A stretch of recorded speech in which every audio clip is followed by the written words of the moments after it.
Shall we welcome Kemere?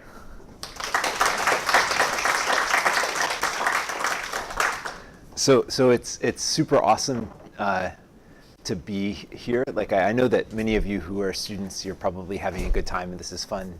But like just thanks to the organizers, you guys are doing an awesome job, and I want you to continue. And I realize that there's some hope that that might happen. But I also realize that it does take a lot of your time to do this, and so I really appreciate you guys inviting me and allowing all of us to be here away from like the 100-degree heat in Houston. So this is wonderful. The work that I'm going to talk about today it was done with Cameron Diba, whose picture is there, and also data, like if any of you were at the open data thing last night, that we got from Brad Pfeiffer, and also Lauren, who's not up here, gave us some data that we analyzed as part of this talk, part of this work. It's an eLife paper, just came out, so if you're interested in questions, you can look at that. Also, I think most of the figures, there's Python notebooks that generate them, so if you have questions about things, it'll force you to learn Python, basically. So I don't know, I feel like MATLAB became my enemy at some point, and I don't really know why. It was always my best friend, and then somehow something changed. Maybe I was forced to pay, or I couldn't use it on my laptop on the plane, and suddenly it became my mortal enemy, and so I've switched over to Python, and now I'm evangelist. Okay, so most of you know about the Hippocampus, so, but I think it's always interesting. How many of you have seen a talk about place cells before? Okay, awesome. So what's really fun about this is that you see talks about place cells, and everybody has their own little like particular spin. And it's always, I think it's worth forcing everyone to give their little spin, because you always learn something different about the brain when you hear people present exactly the same thing over again.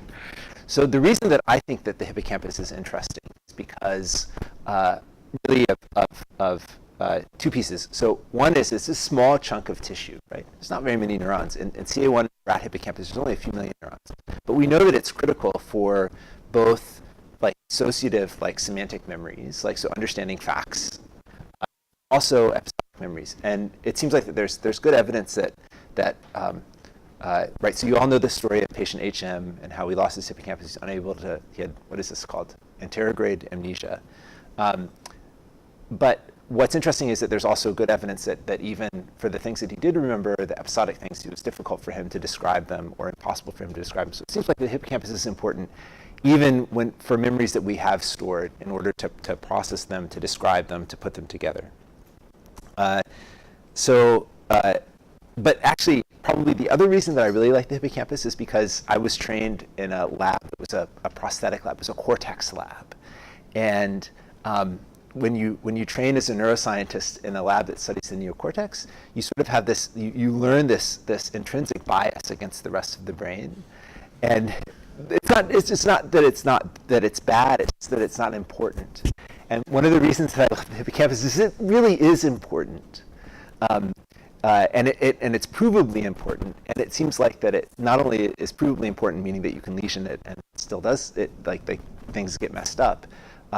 It seems like it's important because it coordinates large pieces of the neocortex in terms of memory formation and potentially even task performance. Okay, so when we look in the rat hippocampus, in the output area, which is this area CA1, we find that pyramidal cells have this very interesting sparse pattern of activities. Michael just showed you some, and Matt has this beautiful video. The thing that I think that's remarkable about this is that it is sparse in the sense that it's not it's a population code, but it's one where many neurons are not active at the same time. So as the animal runs through this linear maze, individual neurons will be active in individual areas. And then, so this is now about 40 years old that we understand this. And then if we look in periods when animals are asleep or when they're resting, we see these bursts of activity that now are not sparse in a temporal way, meaning that many neurons are active at the same time. But if we zoom in on the periods where they're all active at the same time, we see that sometimes they actually still have some fine structure, and that fine structure recapitulates the pattern that was found in the environment. It's worth pointing out that the reason that it took a decade from discovering this pattern to discovering this pattern is because place cells were originally described in 2 dimensions. And as animals explored in 2-dimensional spaces. And if you have an animal that's exploring in a 2-dimensional space, the paths that it takes through that space are very random. And so the patterns of place cell activity that you see are random from one sort of trajectory to the next. And as a result, it's very hard to see repeated patterns when you look at these bursts of activity during the sharp wave ripples in the LFP. So it really wasn't until people started putting animals in these constrained linear tracks that it made sense to be able to line up the pattern that was seen during behavior with the pattern that was seen during sleep. So to be able to do this sort of replay analysis initially required people to constrain the behavior that the animal was doing. And so come back to that a little bit later. So here's the sort of the required video of what an experiment looks like, or maybe not. Okay, well, I'll show you the required video at the tutorial, so sorry about that. No, it doesn't want to play. Okay, so you guys have heard many place cell talks, and you may zone out. Hopefully you won't zone out when I talk about hidden Markov models and stuff like this in a few seconds. But if you do zone out, here's some food for thought questions. What role do you guys think? So I'll just, I'm going to take 5 minutes, just discussion of what the hippocampus does. What role do you guys think that place fields, so this pattern of activity in the rodent hippocampus and presumably in the human hippocampus, what does that actually do? Yeah. So I think it was, Eichbaum really was a proponent of the idea that it's not about representing space as much as it is representing event in space. Okay. So order, like providing a. It's a similar point. It's contextualization of an episode. So how does an individual place, it gives it the spatial context of okay. Yeah. So those of us with an RNL background, we think it's not even about events in space, it's just any kind of state space. So there's work from the time lab that it could be different frequencies along the sound spectrum. It doesn't need to necessarily be space or events in space. It can be anything that has any possibility of navigation. It could be a mental space, it could be a social hierarchy, as there is a study on that too. It could be a sound spectrum. The so order. there are these sequences of states in the world that might occur after one another. It helps to organize it and up where you're going to go next. So I think the purpose is for prediction, basically. So this is really interesting. So all of you, yes, I completely concur. But what's interesting is I think that functionally, the times that you need those things that you guys have described are not when you're running around. So you think about it, if you're trying to navigate and you want to look at a map, a black piece of paper with a dot flashing is not very useful, right? And that sort of is what a place is. It's saying you're here. But it doesn't really tell you anything that's necessarily very useful.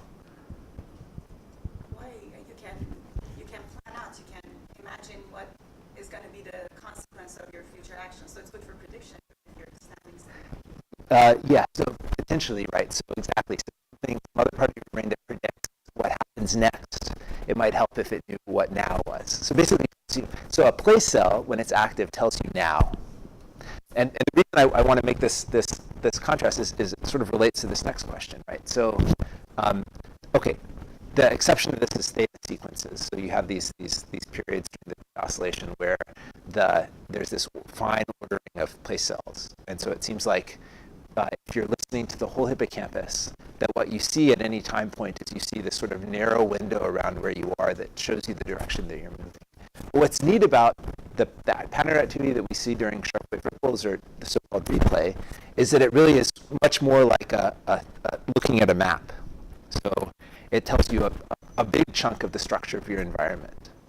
So when we think about the function of place cells, I think a lot of times the thing that we think about really, the signal that the brain gets from ripples is actually maybe a little bit closer to the useful functions. It's telling you the order of things. It's telling you how one piece of the world is connected to other pieces of the world. So it's sort of strange that the way that the field has developed is we've started with this concept of a place cell, and then we sort of went on to discover replay, when maybe in some sense the replay is the thing that's more interesting. And David, are you going to ask a question? Yeah, I just had a thought about that, is that if we constrain usefulness to define local activity only, then I think that stands to reason. But if we define usefulness as extended to downstream locations, then usefulness of spatial representation or auditory representation, any representation of location in physical, auditory, olfactory, maybe visual space, whatever the case is, then the hippocampus could be useful in the sense that it's continually without stop outputting an infrastructure that then gets enriched with useful information by the downstream structures that are receiving it. Yes. So it's still useful in that sense. Yes. I think when I answer this question for myself, I think that place cells are useful as tags to form memories on top of. But then the actual memories are probably the things that end up in these bursts, if that makes sense. So it's exactly what you're saying, right? This tag of I'm here right now allows me to make associations with all the things that are here. So, but there's some interesting facts about this. So these things often talks. So non-hippocampal place cell people, what fraction of neurons in CA1 form place fields? What's your intuition? So somebody who doesn't know the answer.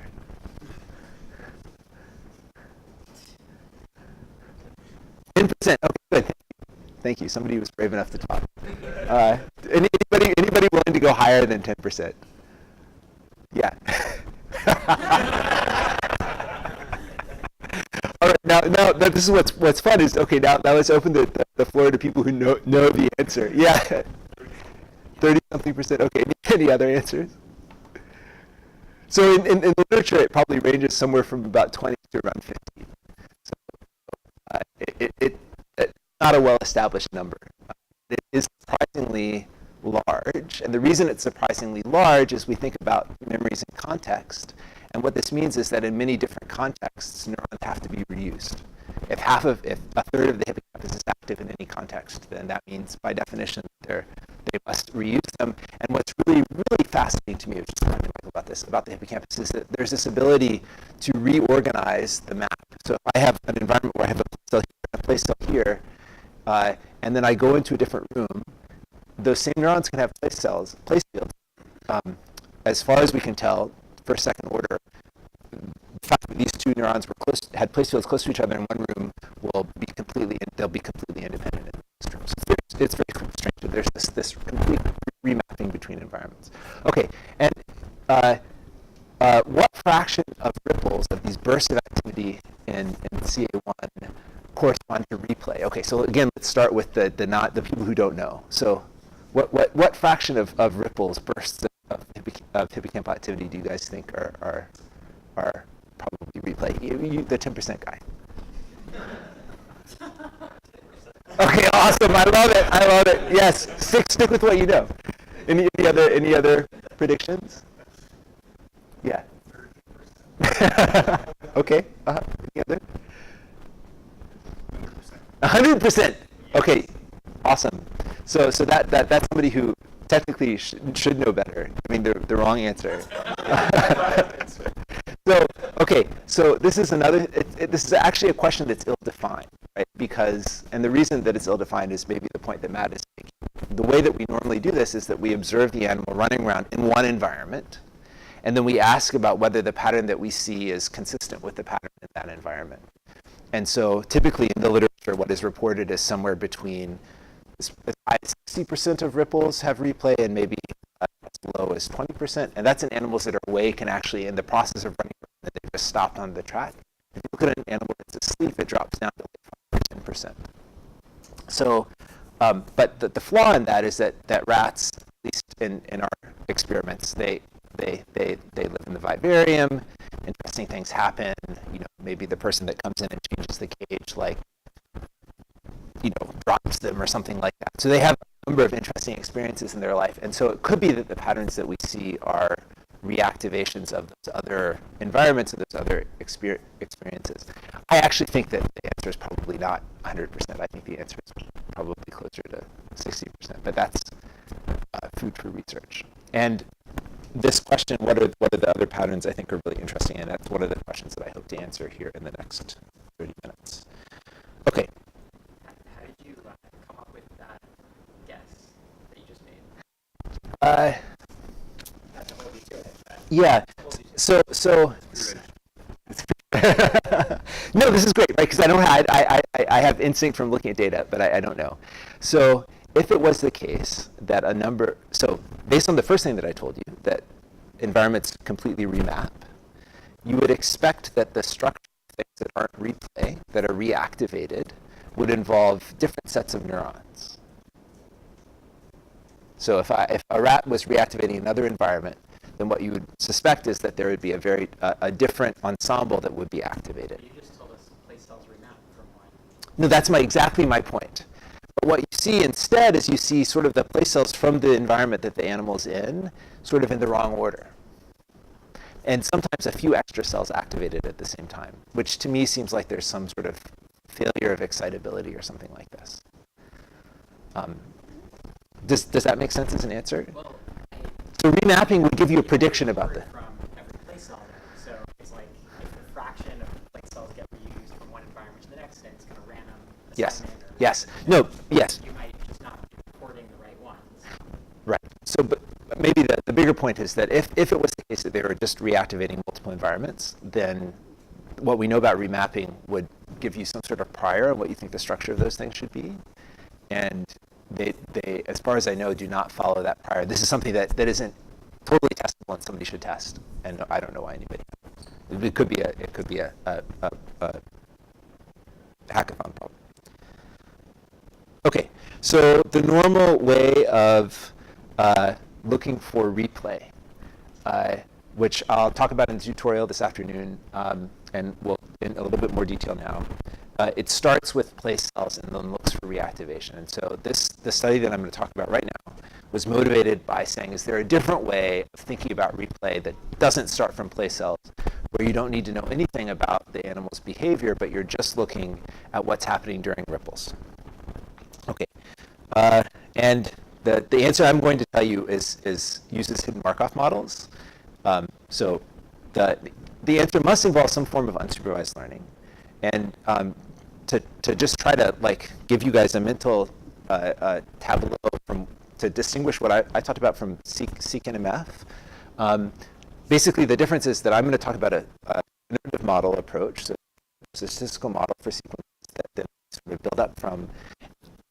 Seq and MF is sort of starting the other way, where we'll say, okay, we have a model and which we can optimize to fit our data. So it's starting basically something based on fitting, or something based on sort of a model that that has some structure that I've pre-described, and then I'm going to fit the parameters of the model. That's sort of the difference between a hidden Markov model and a seq and MF. Yes. There's kind of a different level of model that you could imagine that would be more like a mechanistic model, like a circuit model. Yes. Right? Yes. How would you think about that in this context? A model of a circuit. Yep. In parts of it that you think who's the guy calling us on the road? Anyway, there's somebody in Larry in Columbia theory group who's making models of these replay sequences. Yeah. In Hippocampus. Yes. Circuit. Yes. Yes. How does that fit into your framework? Would that be So what I'm going to talk about is trying to extract information from the data about the world, or about the internal world of the rat. And usually the mechanistic circuit level models have not gotten so far as to actually fit real data. At some point they may. And they are generative in the sense that they start with a structure and then sort of tune the structure to produce the output that they want. It's worth. Let's hold that for later. Yeah. Okay. So how many of you have heard of a hidden Markov model before? Awesome. So you all know this. So we start from a Markov model, which is a simple model of how something evolves over time. In this case, you can imagine that this is a process of to take this from David, a process of flipping bias coins. So I have a coin that likes heads and a coin that likes tails. And over time, what's going to happen is that you're going to hand me one coin or the other, and there's some process that describes how you're going to hand that coin to me. So in this case, if I have the heads coin, then you're going to hand me the heads coin with some small probability, and you're going to hand me the tails coin with some large probability. And so that which coin I have is the state of my world. A Markov model becomes hidden when the only thing that you get to see are the results of the coin flips, meaning was it heads or was it tails. So what would happen here is that you would say, okay, well, the flip that I saw was tails, it was heads. And what's neat about this very simple statistical model is that you fit the parameters of the model, so the process of transitioning between these states, and the probability for each state of what you will observe with a computationally efficient unsupervised learning method called expectation maximization. So that's not the only reason why I like it. So this is math. I feel like when you're an engineer, it's required that you have at least one math slide.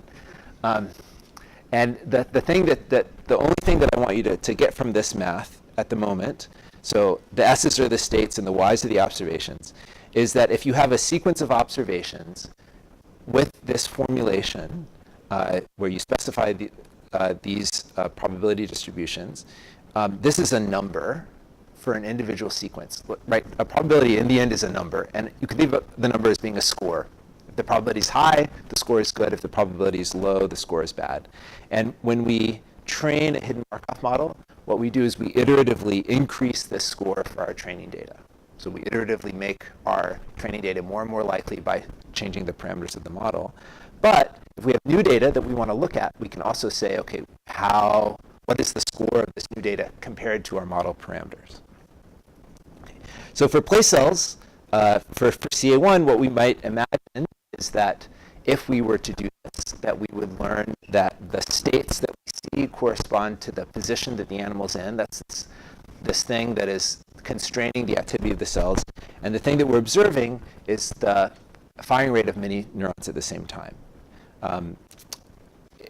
So there's some aspect of dimensionality reduction, right? So these, at any point in time, we're talking about what cells are coactive, but then there's also some pattern of sequence. So these cells are coactive at this time point. The structure of the environment constrains some other set of cells to be coactive in the next environment. So this is a graphical representation of this. If we imagine, where's my mouse?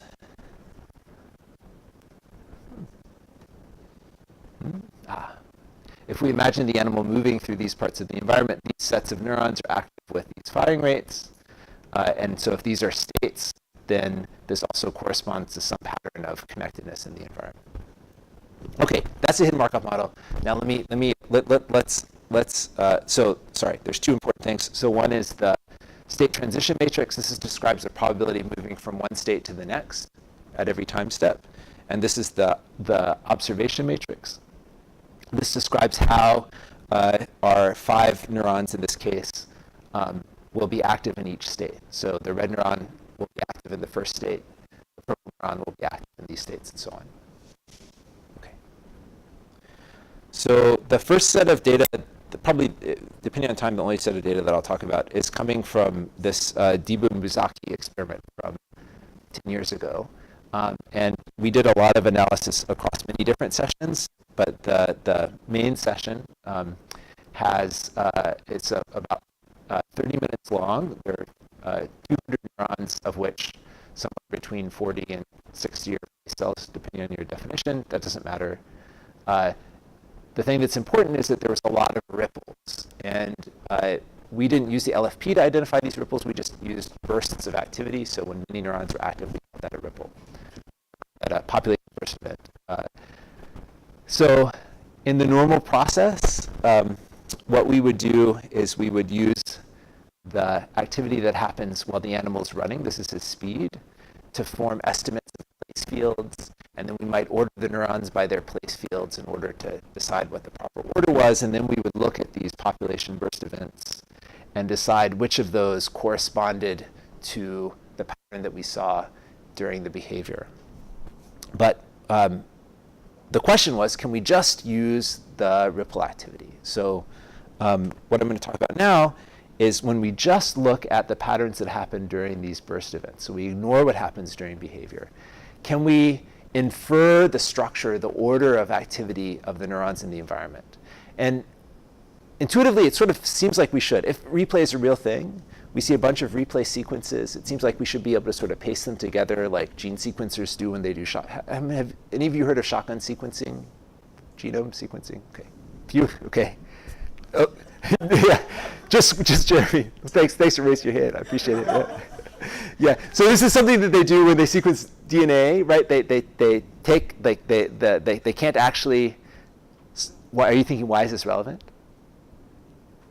No, you're interested. Yeah, yeah. So you can't actually sequence long pieces of DNA. You can only sequence short pieces of DNA.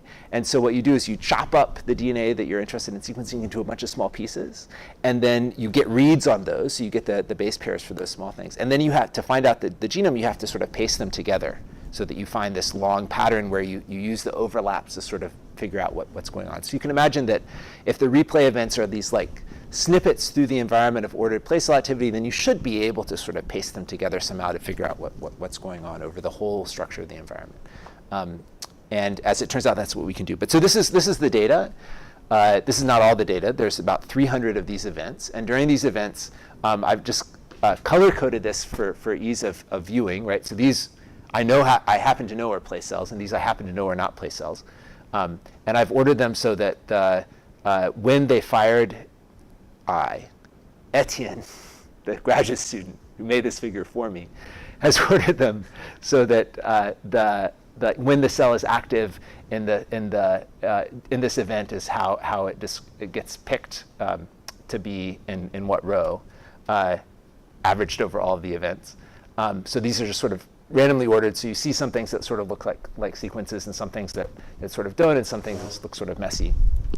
And the goal, so when we train a hidden Markov model, what we want to say that at this time band, this corresponds to some state. And at this time band, this corresponds to some state. And these states are going to be sequences through this latent state space. And the way that EM works is we sort of randomly assign each bin to a state. And we learn some mapping between state and firing rate over the neurons. And then we just turn that crank. So then we estimate a state sequence based on that model, and then we improve it, and then estimate, and then improve it. And eventually we end up with something that looks really nice like these. So these are sequences through state space that correspond to these firing patterns. That's completely based on replay events. Just completely based on replay events, yeah. Okay, so there's this sort of zonal look on people's faces. This is what the model looks like when we do this. We end up with some state transition matrix. It has a large diagonal. That means most of the time, if in one 20 millisecond time bin of a replay event, one set of neurons is active, in the next time bin, probably the most likely thing is that they'll still be active. And then the next most likely thing is that some nearby set of neurons will be active. And nearby is sort of determined by this structure of this matrix, which is showing firing rate of 103 neurons over state. It's just a linear track. Just a linear track, yeah. Yeah. Panel didn't have any options of somewhere else to go. Yeah, exactly. So you imagine that if this was a more complicated environment like a W maze, then maybe you would see some sort of bifurcation around here. Well, the states would go like this, and then one set of states would jump over here, and another set of states would jump over here that would correspond to the arms of the T or the arms of the W. So it seems like the off-diagonal density is pretty symmetric. So does that mean it can forward and reverse? Yeah. So this is actually drawn. So when you train a hidden Markov model, you get a nice diagonal usually, but you don't get any other structure. So this is the states here have been ordered to give you a nice banded diagonal.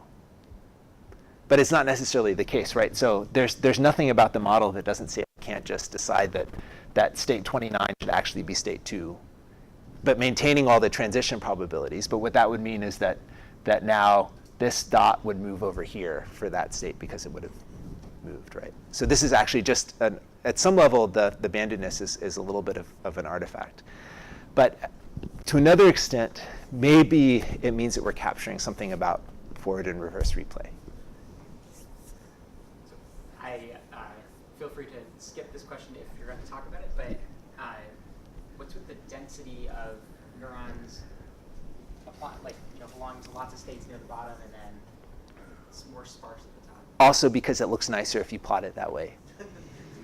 So there's nothing about the neuron ordering that I couldn't have put the high firing neuron at the top. It's interesting that a small number of neurons are involved in most of the states, and then Yes. This just means there's some variability in the firing rate of neurons in the ripples. But these are ripples that happen when the animal is running on a track, and we expect that some fraction of the neurons have place fields. We expect that the animal is replaying the environment, so we expect that there will be a bias in neurons that are active in. I mean, when you implant these things, Yes. or when Bujaki implants these things, Yes. it's like you don't know which place cells correspond to which locations. Yes. By chance, you just happen to get something that kind of mostly tiles the track, which must mean it's a very redundant map. Yes. And then, yet, even though it's a very redundant map, most of the things you record don't represent any of the states or represent just one state. So it just, I don't know, it seems kind of mysterious to me. Yes. So I guess maybe what would you expect? So what you would expect is that 30 or 40% of neurons should be active during the replay events because they have place fields in the environment.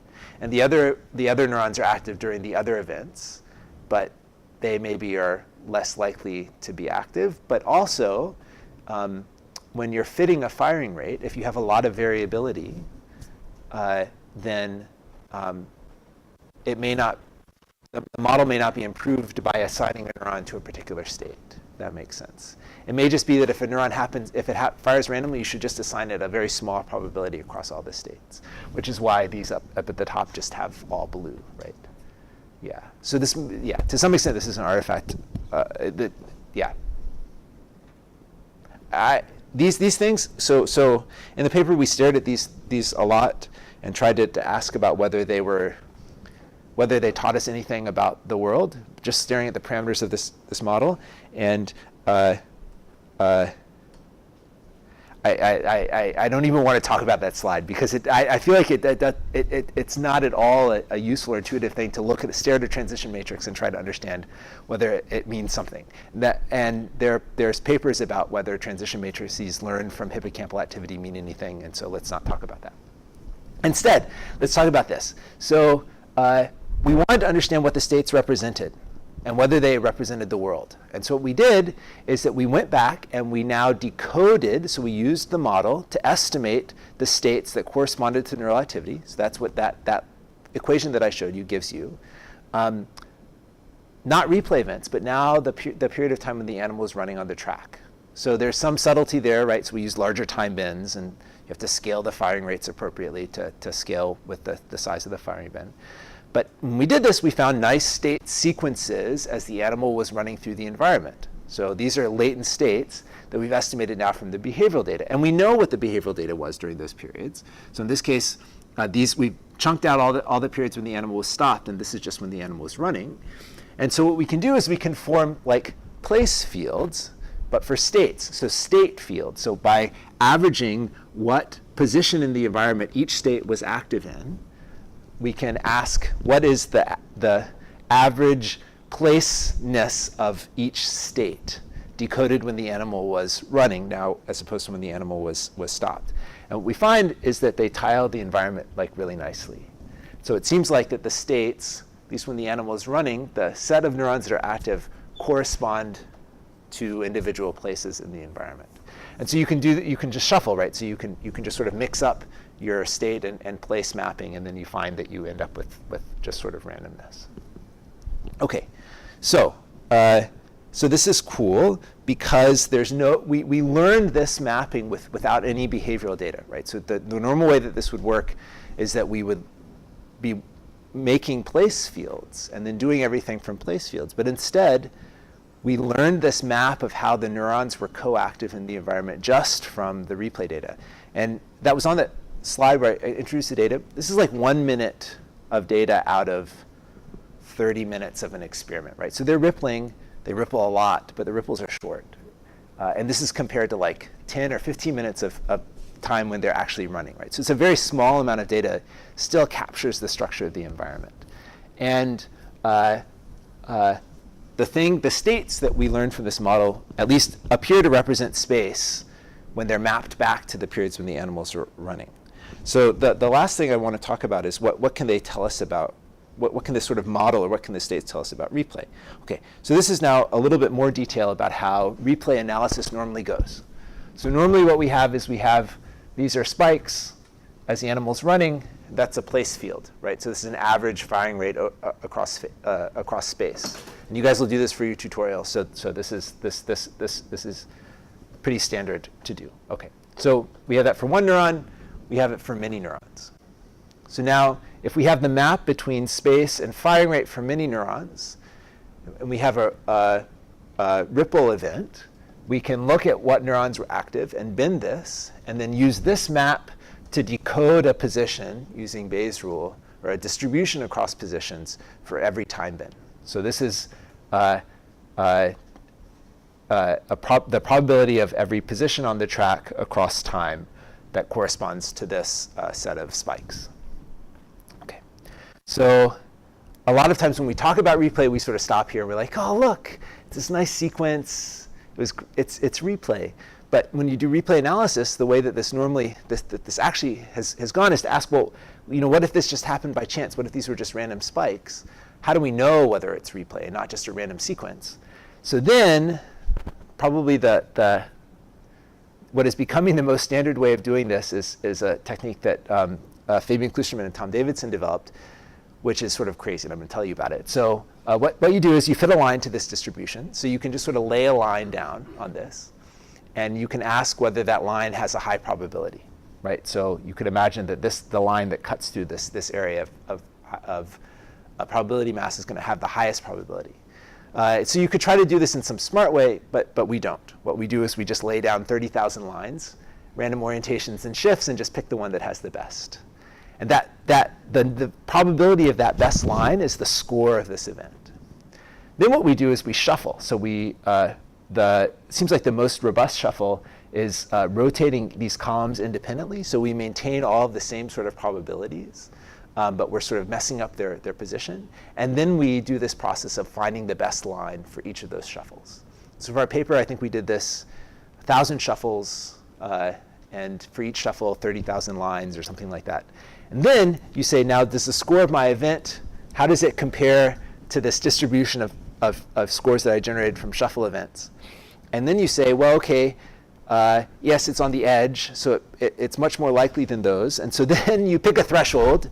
You'll just say, well, I'm a scientist, so it's going to be 95%. Or I'm a real scientist, so it's going to be 99%. And then if it's greater than 99% of the shuffle distributions, then it was a replay event. And it takes like 3 days on Amazon cloud, like 10 machine, 30 core cluster to do all of this for the 1,000 events that we have. And last night at 2 a.m. I was working on the notebook, and I was like, I'm just going to do one event. And after 20 minutes, I was like, OK, no, I'm just going to go to bed. So it's slow. Yes. It seems like there's another 2 parameters, which is like where the line stops and starts. So it's not just random rotations, it's also the orientation. So you do both slope and intercept. You randomize. But I mean, how do you know when the replay starts and stops? Yes, so we've just decided that the boundary of this is the boundary of the event. So the increase in firing rate, yeah. Yeah, so there's no spikes, then there's nothing to decode, then there's no. Okay. So you don't phase like this with theta or something? These happen when there's not theta. So these are sharp wave ripples, but also these bursts, and we've found them as a burst in multi-unit What's activity. boundaries? So what you usually find is during periods when the animal is stopped, you'll get ripple and then a pause and another ripple. There's like a sequence of ripples, and they've shown that they often are sort of connected in like longer chains. So boundaries are not data events, the boundaries are pause events, like physical pausing. The boundaries for this one event are this 150 to 200 milliseconds where you get increase in firing. And then the firing goes back down, so the hippocampus goes back to its normally quiet state. And then it produces another burst, and then we look at that as a separate event. So I say 100 milliseconds after a burst. So the burst happens, meaning that there's many spikes that we can decode, and we look at that period when there's a burst of activity. And if you just look at multi-unit activity, you find these periods where there's suddenly a big increase. And we use the boundaries of that to determine what the events are. Sorry, so the way that you did take the boundaries of the burst is Yes. 100 milliseconds after the first event? Or? No, so we smooth the multi-unit activity, and then we set a threshold on that, which is something like 2 or 3 standard deviations. So we find events that cross that threshold, so that means they have a large increase in activity. And then we go back, we take the boundaries of those events and go back to the time when the firing rate drops back to the average, which is low. So we find elevated events, and then we go back to the boundaries. And we also exclude things, basically if there's 20 millisecond time ins with no spikes, which is somewhat common because we don't have that many neurons, then if there's more than 2 or 3 of those, then we just stop. Yeah. But there actually is a big flaw, so that's a line, right? And this one looks like a line, but you may see some in a minute that are much more sort of S-curve shaped, and so you're fitting a line to that. Anyway, so this is not to say that this is good. This is just the way that we do it. Yeah. Yeah. So can we use a hidden Markov model to ask about replay? And yes, the answer is. Okay, so we could just stop it. But how, right? So what we're interested in events that are sequential. But a replay event is not really interesting if it's the same neuron was active. It may be replay, I guess. The rat was just remembering sitting still. But we don't really, that's not normally how we conceptualize replay. Sorry. Yeah, yeah. So the one caveat that I also see with HMMs is like the number of, so the K, like the number of States. Yeah. The number of states, yeah. So let me see, Do you find it based on? it basically doesn't matter, and I think I have a slide in here, but let me. I just had a plug, but after a while it just. Yeah. But like. Basically, somewhere between like 15 and 100 gives us a model that seems to be pretty similar. At some point, too many states, it's just impossible to fit. Too few states, you lose the ability to capture things. So 15 is the minimum K then? Yeah, but we used 30 because that gave us the best decoding when we cross-validated the decoding of position during behavior. So, and actually probably 32 did, but 30 is just a nicer number. So, yeah. Does it have a relationship to the number of neurons or the size of the field? Probably. Yes. Okay. So the idea is that I told you this before, how you can take a new sequence and you can calculate the probability of that sequence given the model. That's what this number is. For a novel sequence, you can think of that in your mind as how congruent that sequence is with the model. So that is a score. So basically, this number for a given potential replay event would be a way of saying, this pattern that I see, is it in this ripple that I didn't train on, is it congruent with the pattern that I saw in these other ripples? So the problem is that score is not normalized in a nice way. So in order to normalize it, we had to use a shuffle. And the shuffle that we used was to shuffle our model, to shuffle our transition matrix. And so what we do is we randomize the rows. So the rows are the probability of going from the state that I'm in now to the next state, but leaving the self-transition the same. So basically what this says is I'm going to keep the thing that maps between state and firing, so the co-firing of neurons, constant, but I'm going to mix up the order in my model. And I'm going to ask for this random model, does the sequence that I saw fit it? So if my sequence is not congruent, if it's just sort of a random thing, then it should be just as congruent with a random model as it is with the real model. But if it really is ordered, then it should be more congruent with the real model, so it should have a much higher probability given the parameters of the real model than the parameters of the shuffle model. And so this is 3 examples. And these are decoded states for the shuffled models, just random points in the shuffling process. So we do 1,000 shuffles or something like this. And then these are decoded states using the real model. And then this is this probability equation that I showed you for each of these events. And so you can see that they lie here on the extremes of this distribution. So basically, this is a way of asking about whether something is replay. Now, not because it's matching the pattern that the animal had when they were behaving, but asking whether it matches the pattern that the rest of the replay events had. So that's sort of weird.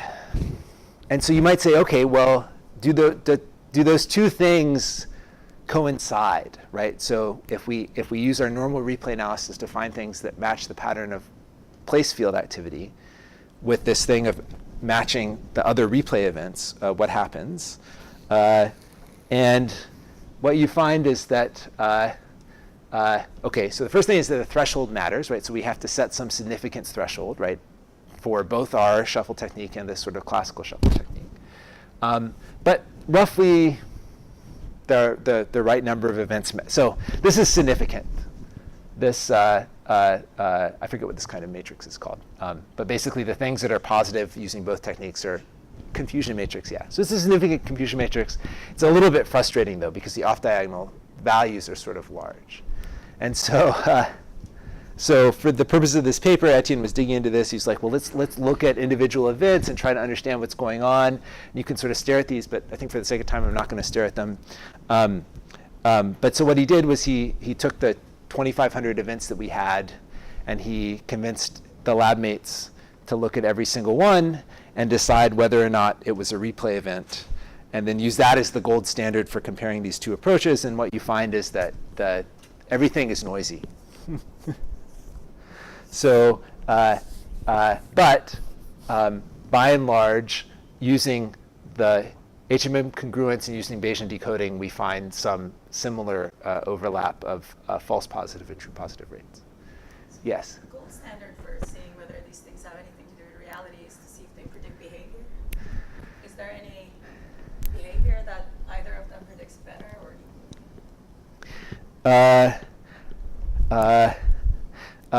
Let me answer that question, but let me just dig into this a little bit more. So the thing that I want you to take away from this is that when we do replay detection normally, and we come up with some number like 30% of events are replay, you should never believe that number. It's super sensitive to the threshold that people pick. Yes, replay is a phenomenon, but the events themselves are noisy in some distribution. And the idea that one particular ripple event is replay or is not replay only makes sense when you look at the extremes. It doesn't really make sense in the middle, because there's variability in the pattern that is expressed during the ripples.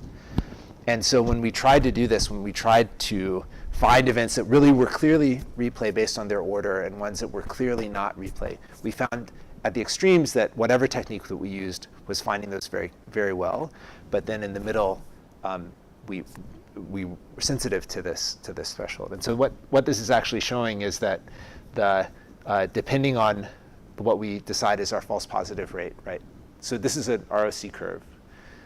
It's very difficult to find some. So ideally, we would have something that was L-shaped, and we don't find that.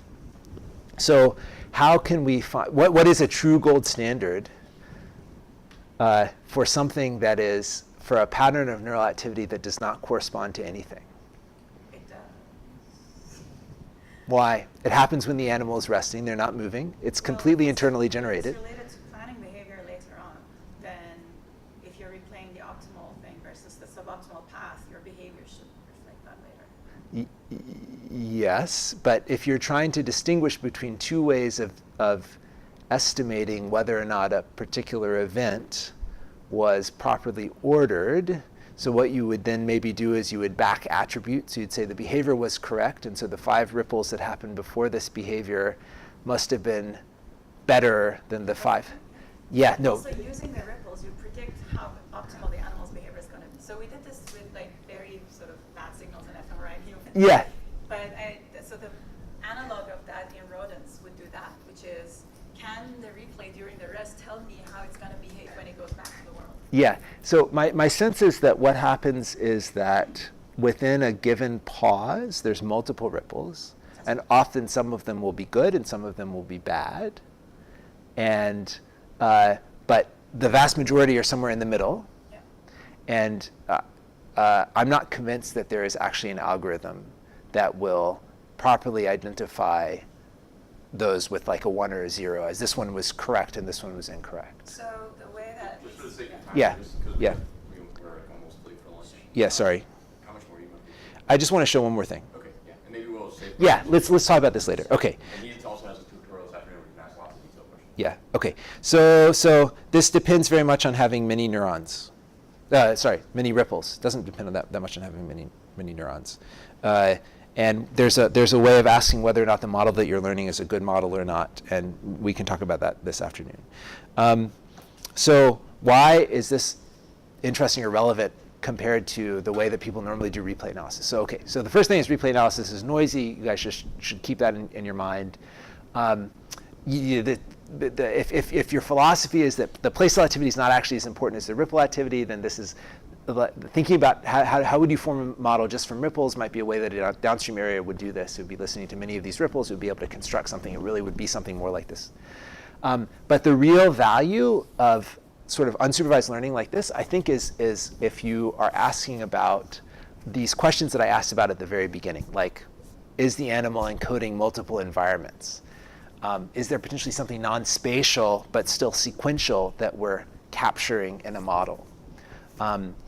And we wanted to try to understand whether or not there was some cool structure in the models that we were learning that might at least address this question of whether there was, whether the replay events that appeared to be noise could be something else. And so we came up with a way of doing this, which actually combined both Bayesian decoding and the hidden Markov model sort of sequence congruence. And the idea was that we could look just at how well our model was capturing the sequences that we were that we were testing on. So we have our test sequences. We just take the average score of those test sequences. That says something about the model. So if that score is high, then that means that the model is representing the data. If that score is low, then that means the model is not really representing the data.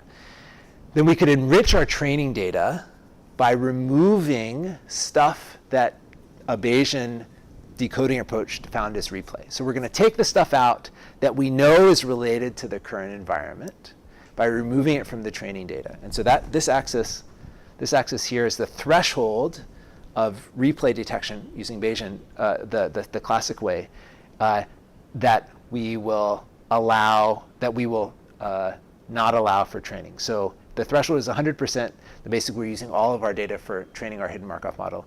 The threshold is 50%. Then we're using, this is random, right? So basically we're using no data to train our model. So the models are poor if we use no training data. The models are really good if we use all of our training data. But now we're specifically selecting which training data we're using based on whether or not the events were decoded to have replay using the Bayesian approach. Does that make sense? So somewhere around here, we've taken out the stuff that that Bayesian decoding thought was replay, and we've left in other things. And so what we see if we look at the shape, these are all normalized so that they start at the same point. If we look at the shape of these curves, some drop off really quickly. So this says that when we took out the stuff that was replayed by Bayesian decoding, the hidden Markov model didn't find any structure to sort of latch onto. And some fall off really gradually. Some fall off, there's light gray lines up here as well. Some just were bad from the very beginning. But there's at least one outlier in our data where it falls off, the quality of the model drops slowly as we remove this remote data.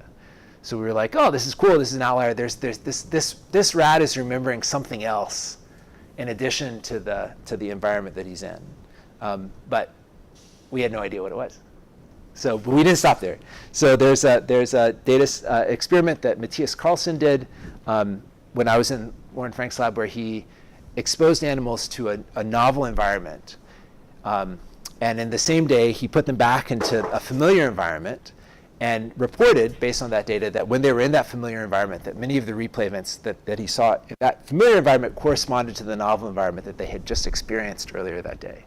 So we looked at this data, and here when we enriched the events by removing the things that were replay of the local environment based on Bayesian decoding, the quality of the model drops very low, very slowly. Whereas if we enriched it based on events that corresponded to replay in the remote environment, the model quality drops very rapidly.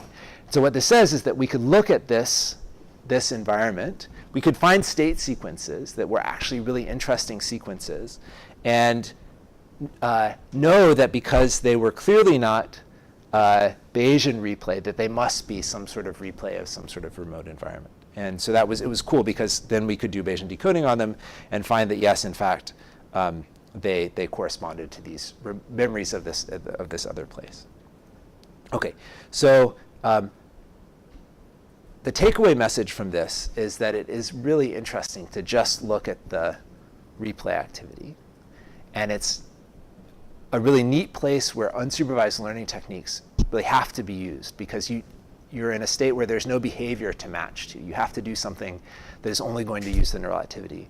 And then hopefully what I've described to you is a path for saying, okay, if I have a model like that I've learned based on unsupervised learning, how can I match it back to things in the behavior or things in the environment to try to understand what the brain is representing in these periods when the animal is not engaged in behavior. So I hopefully will get all the way through to this in the tutorial. And hopefully, to the extent that you guys are interested in these sort of hidden or latent things, you may find that this sort of approach is useful for you. Okay, so that's all. Yeah.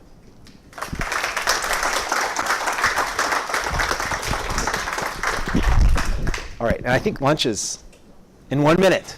So one question. Or no questions?